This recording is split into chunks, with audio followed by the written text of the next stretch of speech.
that day, I live in a dream.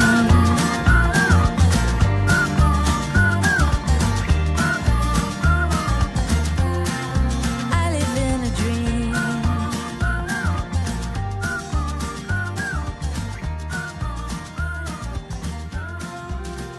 Welcome to Only Trying to Help, the podcast where we try to help you be helpful to other people. My name is Dr. Kate Watson, and I'm thrilled to welcome you to season 11 of our little show.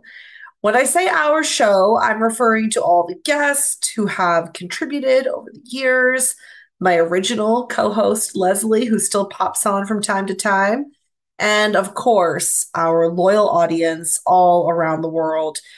Together, we have made this show possible. So I cannot thank you enough for continuing to return over the years. I'm going to open this season the same way I opened season 10, by reading an email from a listener who wrote to the show. So this one's from Kylie. Kylie is a mom of 3 boys. She's been happily married to Ryan for 5 years. She has a fabulous group of friends from college, and the 5 of them have been like sisters since freshman year, she says. Here is a small segment from her email. I love my friends dearly, but I'm afraid we're at an awkward phase of our development. Out of the 5 gals from college, 4 of us are married and have kids, but one friend, her name is Allie, is single. Sometimes Allie wants to do things that don't feel aligned with the lives that the rest of us are trying to lead. She wants us to take week-long beach vacations, just the girls, not husbands and kids. She wants us to get drunk and stay out all night, sometimes even on weeknights. She pops over my house with a bottle of wine and expects me to sit on the couch and chat with her all night.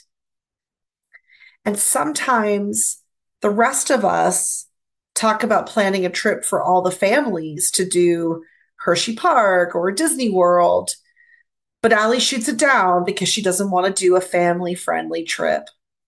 We've talked about trying a camping trip, but Allie seems to envision it with a lot of alcohol. I feel like a bad friend because I want to do things without her. I worry that she feels left out when we all talk about our kids. I love her and I want to navigate this well. How can I help her feel included?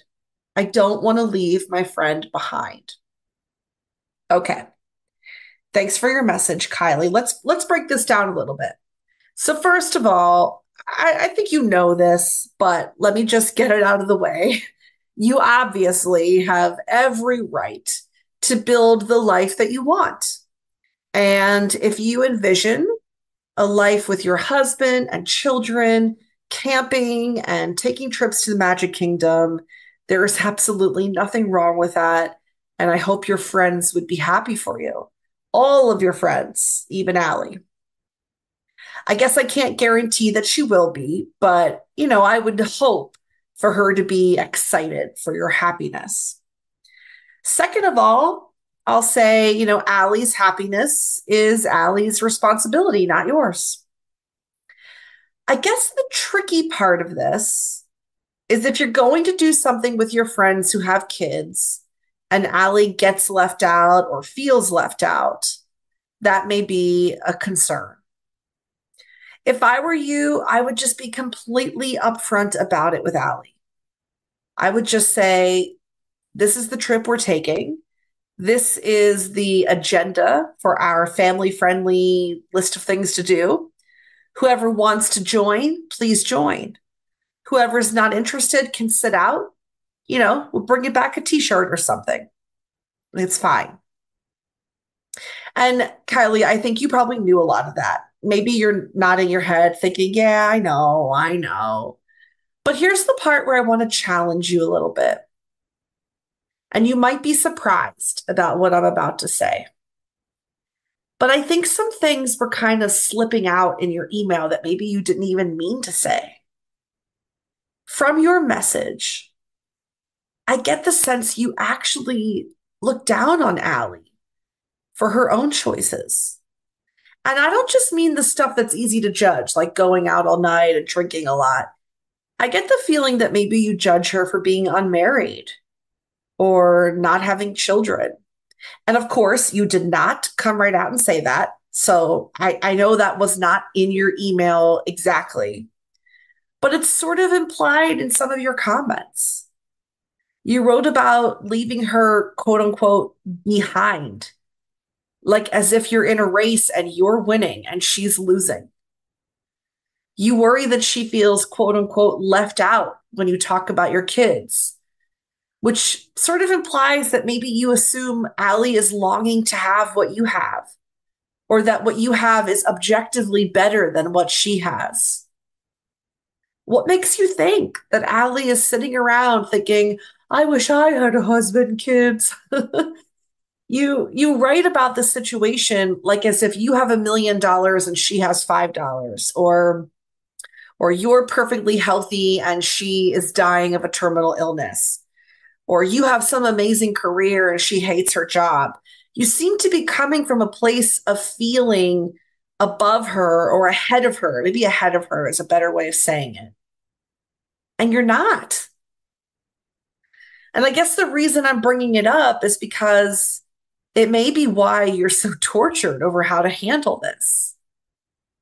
If you are looking at Allie like some poor, unfortunate soul, well, then, yeah, of course you're going to worry about being sensitive to her needs.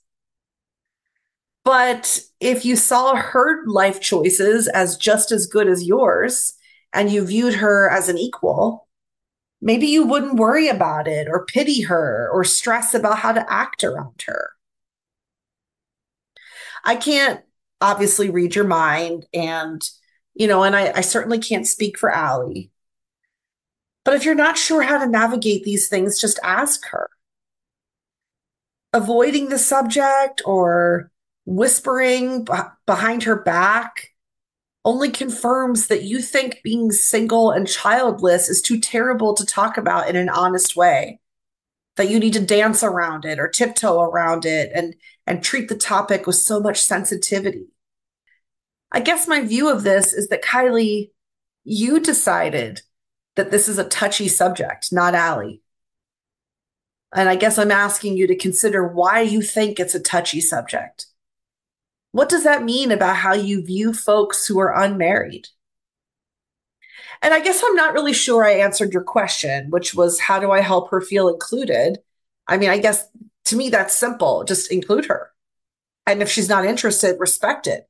Go without her and have fun. Don't look back. Don't spend your Disney vacation worrying about poor Allie. She's probably fine. You have every right to go enjoy yourself. And if you're not, that's a decision you're making. And if you feel sorry for her for missing out, you might be making an assumption that she wants what you have, that she wishes she was on the Disney vacation. And I guess I'd encourage you to be careful about that, because if Allie notices that you're feeling that way or you see things that way, you might end up with a bigger problem on your hands. I guess those are just my thoughts for the day, Kylie. I do sincerely want to thank you for writing. I suspect I took your email in a different direction than you expected me to, but I hope it helps you reconnect with Allie and keep this fantastic friend group that you've held together for so long. And I guess I'm just thinking maybe everybody, you and Allie and all the folks listening, may benefit from the fact that you wrote in today. So I'm just really happy that you did. And to the listeners, be like Kylie, right into the show. Send your messages to Kate@onlytryingtohelp.com. That's Kate, Kate, at onlytryingtohelp.com. I would love to hear from you. Take care, folks.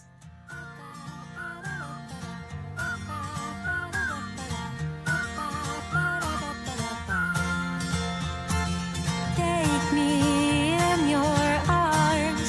I don't want to miss a day without you.